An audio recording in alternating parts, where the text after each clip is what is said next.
ውድ ቻናላችን ቤተሰቦች እንኳን ወደ ቻናላችን በደህና መጣችሁ። አሁንም ሊቨርፑልን በተመለከቱ ዘገባዎች ተመልሼ መጥቻለሁ። በዛት የምንመለከታቸው አሊሰን ቤከር ለተጨማሪ ዓመት በሊቨርፑል እንደሚቆይ እየተዘገበ ይገኛል። እንደዚሁም ሊቨርፑሎችም አንቶኒ ጎርደንን የአንዲያሜንዴ አማራጭ አድርገው ይዘውታል። እንደዚሁም ጁቬንቱሶችም አንዲ ሮበርትሰንን ለማስፈረም ፍላጎት አሳይተዋል እየተባለ ይገኛል። ከዚህ በተጨማሪም ራያን ዊሊያምስና ጃሬድ ቦወንን የተመለከተም ዘገባም ይኖረናል። እስከ መጨረሻ ደቂቃ ድረስም አብራችሁ ቆይታችሁ እንድትከታተሉት ያላችሁን ሀሳብ አስተያየትም ኮሜንት ሴክሽን ላይ በመጻፍ እንድታሳውቁኝ፣ ሰብስክራይብ፣ ላይክ፣ ሼር እያደረጋችሁም የቻናሉ ቤተሰብ እንድትሆኑም በአክብሮት እጠይቃለሁ። አሁን በቀጥታ ወደ ዘገባዎቹ የምናመራ ይሆናል። አብራችሁን ቆዩ። ራያን ዊሊያምስን በተመለከተው ዘገባ ስንጀምር በዛሬው ዕለት ራያን ዊሊያምስ ከሊቨርፑል ጋር መለያየቱ በይፋ አሳውቋል። ኮንትራቱ እንዳበቃ ነው እንግዲህ ከሊቨርፑል ጋር መለያየት የቻለው። ከዛ በኋላም በኢንስታግራም ገጹ ላይ ባስተላለፈው መልእክት የ9 ዓመት ህፃን ልጅ ያለው ነበር ለሊቨርፑል መፈረም የቻልኩት። አሁን ላይ 25 ዓመት ላይ ደርቻለሁ። ብዙ ነገሮችን በዚህ ክለብ ማሳለፍ እችላለሁ። በጣም አስደሳች የሚባሉ ጊዜያቶችንም አሳልፍ ያለው ህልሜንም መኖርም እችላለሁ። ይህንንም ማሊያ ለብሼ መጮቴ ሌጀንድ ከሚባሉ ተጫዋቾችም አጠገብ መጮቴ እንደዚህም የዓለም ምርጦቹ ደጋፊዎችም ፊት መጮቴ ለእኔ በጣም ትልቅ ክብር ነበረ። ይህንንም እንዳሳካም ላደረጉኝ ከአጠገቢም ሲጫወቱ ለነበሩ ተጫዋቾች፣ ለስታፍ አባላቶች፣ ለአሰልጣኞቼ ከልጅነት ጀምሮ እዚህ ላደረሱኝ ሁላ ከልብ ምስጋኔን ማቅረብ እፈልጋለሁ። ይህንንም ክለብ ወክዬ እንድጫወት ላደረጉኝ ለፈቀዱልኝ ሁላ ከልብ ምስጋኔን አቀርባለሁ። ቴንኪዩ ሊቨርፑል ዩ ዊል ኔቨር ወርክ አሎን የሚል መልእክቱን ማስተላለፍ እችሏል። ይህንን ተጫዋች ሁላችንም በደንብ የምናስታውሰው 2020-21 የውድድር ዘመን ላይ ነው። በተለይ ደግሞ ሊቨርፑሎች በተከላካይ መስመር ላይ በጣም ብዙ ጉዳቶች ያስተናገዱበት ወቅት ነው የነበረው። ቨርጅል ቫን ዳይክ ኤሲኤል ጉዳት አጋጥሞታል።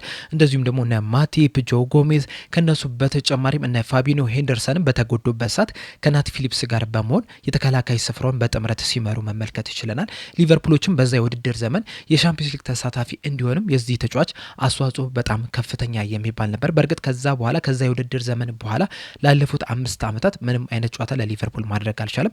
ለመጫወት ቅርብ የነበረውም በዚህ ሲዘን ከሳውዛምፕተን ጋር በተደረገው የካራባው ካፕ ጨዋታ ላይ በተቀያሪ ወንበር ላይ መቀመጡ ነው እንጂ ምንም አይነት ጨዋታ ማድረግ አልቻለም። በእርግጥ በእነዚህ 5 ዓመታት ውስጥ እንግዲህ ለተለያዩ ክለቦች በውሰት ውል ሲሰጥ ቆይቷል። በተለይ ደግሞ ከነዚህ ክለቦች መካከል ስዋንሲ ሲቲ፣ ብላክፑል እንደዚሁም አበርዲን ተጠቃሽ የሚባሉት ናቸው። እንደዛም ቢሆንም ግን የተጠበቀበትን ያህል ደረጃ ላይ መድረስ ያልቻለ ተጫዋች ነው።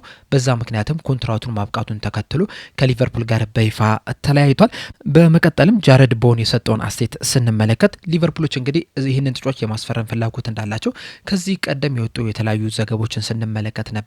በተለይ ደግሞ መሐመድ ሳላ ክለቡን መልቀቁን ተከትሎ እንደዚሁም ደግሞ ዌስትሃም ዩናይትዶችም ከፕሪሚየር ሊግ መውረዳቸውን ተከትሎ የዚህ ተጫዋች ስም ከሊቨርፑል ጋር በስፋት ሲያያዝ መስማት ችለናል። ነገር ግን እሱ ተገቢ አይደለም የሚል አስተያየቱን እየሰጠ ነው የሚገኘው። ከቢቢሲ ስፖርት ጋር ባደረገው ቆይታ በተለይ ደግሞ በትራንስፈር ዙሪያ እንደዚሁም ደግሞ በፊውቸሩ በቀጣይ ህይወቱ ዙሪያ በሰጠው አስተያየት በዚህ ሰዓት ላይ ስለ ዝውውር ማንሳት ተገቢ ነው ብዬ አላስብም። ክለቡንም እንደዚሁም ደግሞ ደጋፊዎችንም የመናቅ ያህል ነው ብዬ ነው የምቆጥረው። ይህ ክለብ ዌስትሃም ዩናይትድ በፕሪሚየር ሊግ መጮት ነው ያለበት፣ በሻምፒዮንሺፕ መጮት ለዚህ ክለብ አይመጥንም። ስለዚህ በዚህ ሰዓት ላይ የኛ አላማ ዌስትሃምን ወደ ፕሪሚየር ሊግ መመለስ ነው። በፕሪሚየር ሊግም ሲጫወት ማየት እፈልጋለሁ። ይህ ክለብ ለእኔ በጣም ትልቅ ትርጉም ያለው ትልቅ ቦታ ያለው ክለብ ነው። ሁሉን ነገርም የሰጠኝ ክለብ ነውና ዋነኛው አላሜ እንደዚሁም ሀሳቢም ይህንን ክለብ ወደ ፕሪሚየር ሊግ መመለስ ነውና በዚህ ሰዓት ላይ ስለ ዝውውሮች ማውራት ተገቢ አይደለም የሚል አስተያየቱን ሰጥቷል። በሌሎች ዘገቦችም እንግዲህ ምናልባትም ጃሬድ ቦወን በዌስትሃም ሊቆይ የሚችልበት እድል እንዳለም ነው እየተነገረ የሚገኘው። ምክንያቱም ቦወን ዌስትሃምን በጣም ነው የሚወደውና በዚህ ሰዓት በተቸገሩበት ሰዓት ይህንን ክለብ ትቶ መሄድ አይፈልግም። ስለዚህ እንግዲህ ምናልባትም በቀጣይ ዓመት በሻምፒዮንሺፕ ሲጫወት ልንመለከት የምንችልበት እድል አለ እየተባለ ይገኛል። አንዲ ሮበርትሰንን ወደ ተመለከተው ዘገባ ስናቀና እንደ ፋብሪዞ ሮማኖ ዘገባ ከሆነ ጁቬንቱሶች አንዲ ሮበርትሰንን ለማስፈረም ፍላጎት አላቸው እያለን ይገኛል። በትናንትናው ዕለት በሰራውላችሁ ፕሮግራም ደግሞ ቶተናሞች አንዲ ሮበርትሰንን ለማስፈረም እንደተቃረቡ ስነግራችሁ ነበረ። አሁን ላይም እንግዲህ የተለያዩ ዘገቦች አንዲ ሮበርትሰን ወደ ቶተናም የማቅናት እድሉ በጣም ከፍተኛ እንደሆነ ነው እየተናገሩ የሚገኙት። ነገር ግን ደግሞ ጁቬንቱሶች ይህንን የዝውውር ሂደት ለመጥለፍ ከፍተኛ ፍላጎት አላቸው እየተባለ ይገኛል። በተለይ ደግሞ ጁቬንቱሶች እንግዲህ በጣሊያን ሴሪ እስከ 4ኛ ደረጃን ይዘው ባለማጠናቀቃቸው ምክንያት በቀጣይ ዓመት በሻምፒዮንስ ሊግ የማይሳተፉ ክለብ ናቸውና ቀጣይ ዓመትን እንግዲህ ወደ ሻምፒዮንስ ሊግ መመለስ በሴሪያውም ጠንካራ ሆኖ ለመምጣትም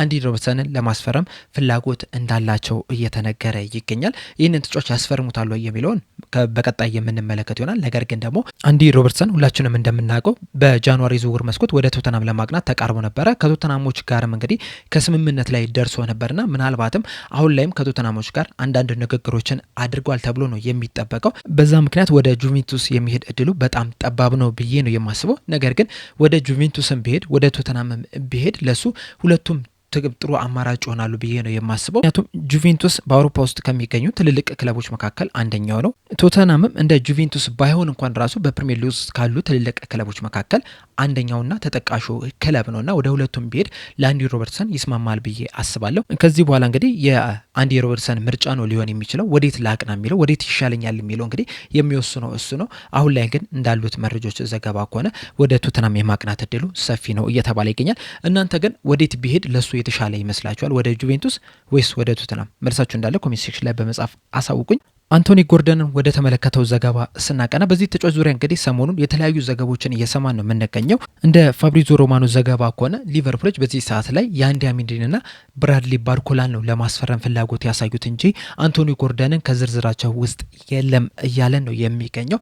በእርግጥ አንቶኒ ጎርደን ላለፉት ጥቂት ዓመታት ስሙ ከሊቨርፑል ጋር በስፋት እየተያዘ ነው የሚገኘው። በተለይ በአንድ ወቅት ላይ እንግዲህ ሊቨርፑሎች ሊያስፈርሙት ራሱ ተቃርበው ነበር ከ2 ዓመት በፊት። ዘንድሮም እንግዲህ ሊቨርፑሎች ይህንን ተጫዋች ለማስፈረም ፍላጎት እንዳላቸው ከዚህ ቀደም የወጡ የተለያዩ ዘገቦችን ስንመለከት ነበረ። እነ ፖል ጆይስም ይህንን ነገር ሲናገሩ መስማትም እችለን ነበረ።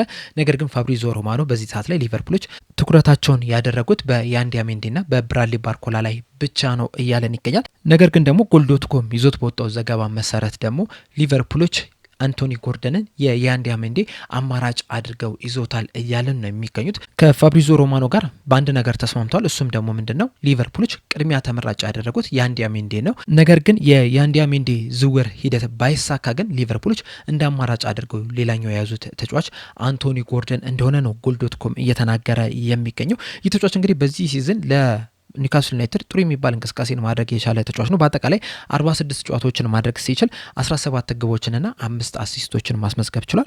በአጠቃላይ እንግዲህ 22 የጎል አስተዋጽኦ ማድረግ ችሏል። ይህ ማለት እንግዲህ በየ2 ጨዋታው አካባቢ አንድ የጎል አስተዋጽኦ ማድረግ የሚችል ተጫዋች ነውና ጥሩ የሚባል የውድድር ዘመንን ማሳለፍ ችሏል። በዚህ ዙሪያ እንግዲህ የቀድሞ የሊቨርፑል ተጫዋች ሆነው ኤሚል ሄስኪ በሰጠው አስተያየት አንቶኒ ጎርደን ለሊቨርፑል ጥሩ አማራጭ ይሆናል ብዬ አስባለሁ የሚል አስተያየቱን ሰጥቷል። አያይዞም በሰጠው አስተያየት አንቶኒ ጎርደን የተለያዩ ቦታዎች ላይ መጮት የሚችል ተጫዋች ነው። በግራም በቀኝ ክንፍም እንደዚሁም ደግሞ 9 ቁጥር ቦታ ላይ መጮት የሚችል ተጫዋች ነው። እንደዚህ አይነት ፕሮፋይል ያላቸው ተጫዋቾች ደግሞ ለሊቨርፑል በጣም አስፈላጊ እንደሆኑ በሉዊስ ዲያዝ መመልከት ችለናል። የክንፍ ተጫዋችም ስለሆነ 9 ቁጥር ቦታ ላይ ስታጫውቱት ራሱ ከሌሎች ተጫዋቾች ለየት ያለ ነገርን መስጠት የሚችል ተጫዋች ነው። በተጨማሪም መሮጥ የሚወድ ተጫዋች ነው። እንደዚሁም ደግሞ በመስመሮች መሀልም ራሱ ብሰጡት በፍጥነት እየሮጠ ማጥቃት የሚወድ አይነት ተጫዋች ነው። በማጥቃት ክፍል ላይም በረዥም ኳስ ብሰጡት ራሱ ኳሱን ወደ መሬት በማውረድ ለተከላካዮች ለየት ያለ አይነት ፈተናን ይሆንባቸዋል ብዬ አስባለሁ። ስለዚህ ሊቨርፑሎች ይህንን ተጫዋች ቢያስፈርሙት ክንፍ ላይ ወይም ደግሞ በቀኝም በግራም ክንፍ ላይ ከሚሰጠው ጥቅም በተጨማሪም 9 ቁጥር ቦታ ላይ ጥሩ አማራጭ መሆን የሚችል ተጫዋች ነው ብዬ አስባለሁ የሚል አስተያየቱን ሰጥቷል። አሁን ላይ እየሰማናቸው እንዳሉ ዘገቦች መሰረት ከሆነ አንቶኒ ጎርደን ለሊቨርፑል 3ኛው አማራጭ ይሆናል ተብሎ ነው የሚጠበቀው። ቀዳሚ ስፍራ ላይ የተቀመጠው ያንዲ አሜንዲ ነው። ከሱ በመቀጠል ብራድሊ ባርኮላን ለማስፈረም ፍላጎት እንዳላቸው ነው እየተነገረ የሚገኘው። እናም ሁለቱን ተጫዋቾች የማያገኙ ከሆነ ፊታቸውን ወደ አንቶኒ ጎርደን ሊያዞሩ ይችላሉ ነው እየተባለ የሚገኘው። ነገር ግን ይህንን ተጫዋች ቢያስፈርሙት ግን ለሊቨርፑል በጣም ጥሩ አማራጭ መሆን ይችላል። በተለይ በጣም ቨርሳታይል የሚባል ተጫዋች ነው። በጣም ፈጣን የሚባል ተጫዋች ነው። እንደዚሁም ደግሞ ጎሎችን ማስቆጠር የሚችል ተጫዋች ነው። ከዛ በተጨማሪም ደግሞ ሆም ግሮን ኮታኑ ራሱ ማሟላት የሚችል ተጫዋች ስለሆነ ሊቨርፑሎች ቢያስፈርሙት ብዙ ጥቅሞችን መስጠት የሚችል ተጫዋች ነው ብዬ ነው የማስበው። ነገር ግን ሊቨርፑሎች ያስፈርሙታሉ የሚለው በጣም ትልቅ ጥያቄ ነው። በዚህ ሰዓት እንግዲህ ያንዲ አሜንዲን ለማስፈረም እንቅስቃሴ ያደርጋሉ ተብሎ ነው የሚጠበቀው። እናም ያንዲ አሜንዲን በ100 ሚሊዮን ዩሮ አስፈርሞ ለአንቶኒ ጎርደን ተጨማሪ 70-80 ሚሊዮን ዩሮ ያወጣሉ ተብሎ አይጠበቅምና ምናልባትም በዚህ ምክንያት አንቶኒ ጎርደን ወደ ሊቨርፑል ላይዘዋወር የሚችልበት ከፍተኛ እድል አለ። እንደዚሁም ደግሞ ባየር ሙኒኮችም አንቶኒ ጎርደንን ለማስፈረም ፍላጎት እንዳላቸው ነው እየተነገረ የሚገኙና በእነዚህ ምክንያቶች ምናልባትም በክረምቱ የዝውውር መስኮት ወደ ሊቨርፑል ላያቀና የሚችልበት ከፍተኛ እድል አለ ብዬ አስባለሁ። የእናንተን ሀሳብ አስተያየት እንዳለ ኮሜንት ሴክሽን ላይ በመጻፍ አሳውቁኝ። በመቀጠል የምንመለከተው አሊሰን ቤከርን የተመለከተውን ዘገባ ይሆናል። ፋብሪዞ ሮማኖ ይዞት በወጣው ዘገባ መሰረት ሊቨርፑሎች አሊሰን ቤከርን ለተጨማሪ ዓመት በሊቨርፑል ለማቆየት ፍላጎት እንዳላቸው እንደዚሁም ደግሞ እቅድ እንዳላቸው ነግረውታል እያለን ይገኛል። በዚህ መሰረትም እንግዲህ በቀጣይ ዓመትም አሊሰን ቤከርን በአንፊልድ የምንመለከተው ይሆናል። ከዚህ ቀደም እንግዲህ ጁቬንቱሶች ይህንን ተጫዋች ለማስፈረም ፍላጎት እንዳላቸው የ3 ዓመት ኮንትራትም እንዳቀረቡለትም ሲዘገብ ነበረ። እንደዚሁም ደግሞ አሊሰን ቤከርም ይህንን የ3 ዓመት ኮንትራትም እንደተስማማበትም ሲነገር ነበረ። ነገር ግን ፋብሪዞ ሮማኖ አሁን ላይ እንግዲህ ይህ ተጫዋች በሊቨርፑል እንደሚቆይ ነው እየተናገረ የሚገኘው። በእርግጥ ቶክ ስፖርት ይዞት በወጣው ዘገባ መሰረት ከሆነ አሊሰን ቤከር በዚህ ውሳኔያቸው ደስተኛ አይደለም ነው እያለን የሚገኘው። በተለይ ደግሞ ከጁቬንቱስ ጋር መስማማቱን ተከትሎ ሊቨርፑሎች በዚሁ እንዲቆይ ስላደረጉት ደስተኛ አይደለም፣ በወሰኑትም ውሳኔም ተበሳጭቷል ነው እያለን የሚገኘው። በእርግጥ ቶክ ስፖርቶች እንደዚህ ይበሉ እንጂ ከዚህ ቀደም የወጡትን ዘገባዎች ስትመለከቱ አሊሰን ቤከር ወደ ጁቬንቱስ ለማቅናት ፍላጎት ነበረው። ነገር ግን ደግሞ በግድ ወደ ጁቬንቱስ ሊሄድ ብሎ ጥያቄ እንደማያቀርብ በሊቨርፑልም ደስተኛ እንደሆነም የተለያዩ ዘገባዎችም ሲናገሩ ነበረና አሁን ላይ እንግዲህ ፋብሪዞ ሮማኖ እንዳረጋገጠው ከሆነ አሊሰን ቤከርን በቀጣይ ዓመት በሊቨርፑል ማሊያ የምንመለከተው ይሆናል። ይህ ለሊቨርፑል በጣም ትልቅ ዜና ነው። ምክንያቱም አሁንም ድረስ እንግዲህ ብዙ ነገሮችን ለዚህ ክለብ መስጠት እንደሚችል አቅም እንዳለው መመልከት ይችላል። በተለይ ደግሞ ከብሬንትፎርድ ጋር በተደረገው ጨዋታ ላይ ያዳናትን ኳስ ስትመለከቱ ከዚህ በኋላም 2-3 ዓመታትም በዋና ግብ ጠባቂነት መጮት እንደሚችል በደንብ ያሳየ ይመስለኛል። ምናልባት ግን የአሊሰን ቤከር በሊቨርፑል የመቆየት ውሳኔ ግን ማማርዳሽቪሊ ላይ ትልቅ ተጽዕኖ እንዳይፈጠር ስጋት አለ። በተለይ ደግሞ ማማርዳሽቪሊ ወደ ሊቨርፑል ሲመጣ እንግዲህ የአሊሰን ቤከር የረጅም ጊዜ ተተኪ ይሆናል ተብሎ ነበር የመጣው። በዚህ ሲዝንም እንግዲህ አንዳንድ ጨዋታዎችን መጮት ይችላል። ነገር ግን ደግሞ በእነዚህ በተሰለፈባቸው ጨዋታዎች ላይ ግን ያህል አመርቂ የሚባል እንቅስቃሴን አድርጓል ለማለት ትንሽ ያስቸግራልና በዛ ምክንያትም ሊሆን ይችላል አሊሰን ቤከር ለተጨማሪ ዓመት በሊቨርፑል እንዲቆይ እያደረጉት ያሉት። ምናልባት በዚህ ሲዝን በተጫወተባቸው ጨዋታዎች ላይ ማማርዳሽቪሊ በጣም አስደናቂ የሚባል እንቅስቃሴን አድርጎ ቢሆን ኖሮ አሊሰን ቤከር ከክለቡ ሲለቅ ልንመለከት የምንችልበት እድል ነበር። ነገር ግን ደግሞ የማማርዳሽቪሊ ምርጥ ብቃት አለማሳየት አሊሰን ቤከርን በተጨማሪ ዓመት በዚሁ በሊቨርፑል እንዲቆይ አድርጎታል ነው እየተባለ የሚገኘው። በዚህም ግን አሊሰን ቤከር ደስተኛ አይደለም ነው እየተባለ የሚገኘው።